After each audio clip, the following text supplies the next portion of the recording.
বাবার আমার ওই আখেরি নবী দো জাহানের বাদশাহ, তিনি আমার আল্লাহর ফরমান জারি করলেন, আফদালুস সিয়াম বাদা রমাদান ইনদাল্লাহ শাহরুল্লাহিল মুহাররম। সুবহানাল্লাহ। আল্লাহর বন্ধু সাল্লাল্লাহু আলাইহি ওয়াসাল্লাম বলেন, মুহররমুল হারাম মাসে, শাহরুল্লাহিল মুহাররম আল্লাহর মাস, এই মুহররম হারাম। মুহররমুল হারাম হলো আল্লাহর মাস, রমজানুল মুবারক হলো বান্দার মাস, রবিউল আউয়াল হলো আমার নবীজির মাস। আল্লাহু আকবার বলুন। একটা এক এক জায়গার সাথে সন্নিবেশিত এই শাহরুল্লাহিল মুহাররম, মুহররমুল হারাম মাসের যেই মানুষগুলি রোজা রাখে, নবীজি বলেন ফরজ রোজা, রমজানুল মুবারকের ফরজ রোজার পরেই আল্লাহর কাছে সবচাইতে বেশি প্রিয় হলো মুহররমুল হারাম মাসের আশুরার রোজা। কিসের রোজা? এটা পূর্ববর্তী সকল নবীর উপর ফরজ ছিল। মুহররমুল হারাম মাসের কোন দিনটাকে আশুরা বলে?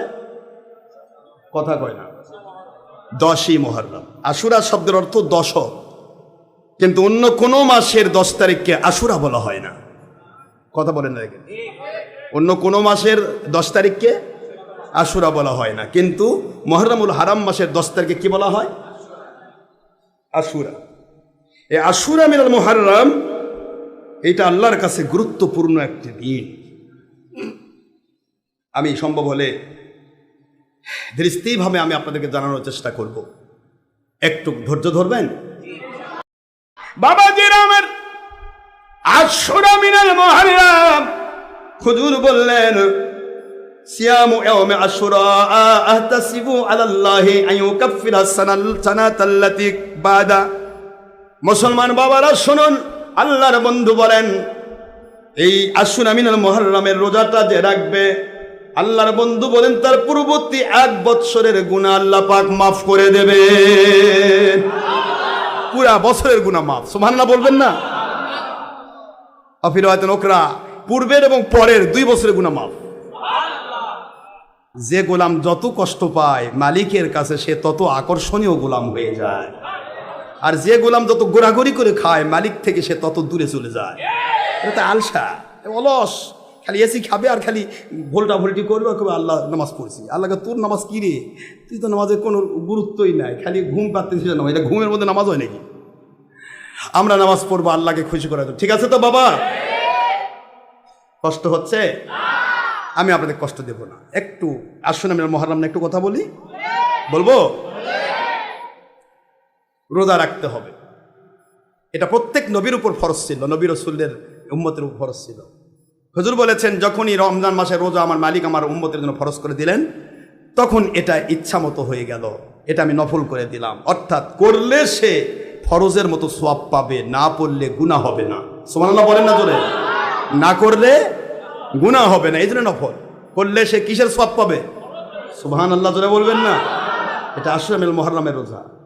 আশুরার দিনে রোজা মিস করবেন না বাবা, মন থাকবে তো? এটা আমাদের জন্য আল্লাহর একটা পরীক্ষা, দেখি বান্দা করে কিনা। আমি তো ফ্রি করে দিছি, দেখি পার করে কিনা। আর ফ্রি করে দেওয়ার পরে যখন করে তখনই ওটা আকর্ষণীয় বান্দা হয়ে যায়। বুখারী শরীফে হাদিস 963 পৃষ্ঠা, আরবি ভলিউম। আপনাদের কষ্ট হচ্ছে আব্বা? ইচ্ছা মতো সুন্দর করে একটু বসেন, যাতে করে কষ্ট না হয়। যেভাবে পারেন আপনি ডানে বামে পাশে দেয়া করে, যেভাবে আপনার কষ্ট না হয় ঠিক সেভাবে বসেন, কোনো আপত্তি নেই, অসুবিধা নেই।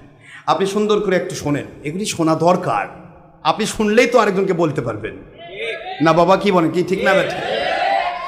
বাবাজিরা আমার, আমার আল্লাহ রাব্বুল আলামিনের হাবিব বলেন সুমু ইয়াউমে আশুরা ওয়া খালিফু ফীহিল ইয়াহুদা সুমু ক্বাবলাহু ইয়াওমান আও বাদাহু ইয়াওমা।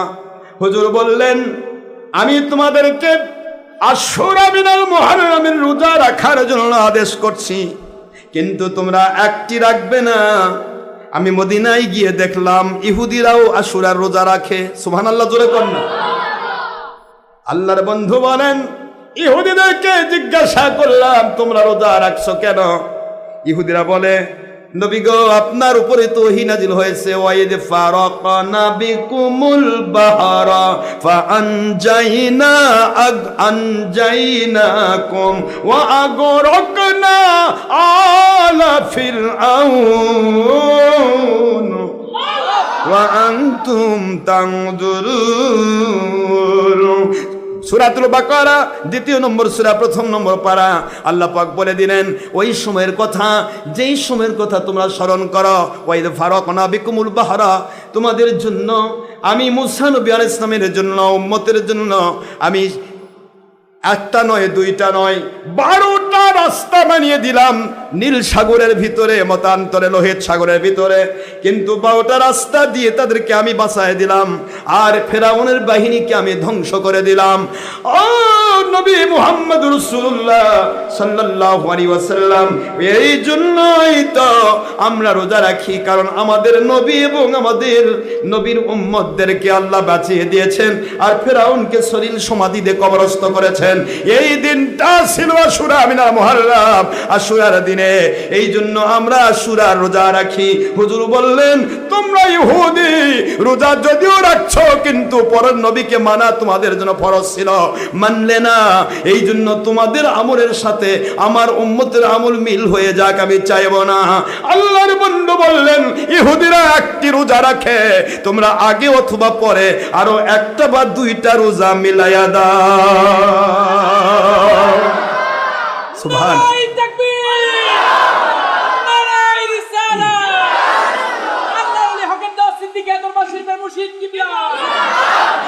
ইহুদিরা কয়টা রোজা রাখে বাবারা? আমার বাবারা বলেন কয়টা রোজা রাখে? আপনারা কয়টা রাখবেন? কমের পক্ষে 2টা বলেন, আর পারলে 3টা রাখেন, সেটা আপনার ব্যাপার।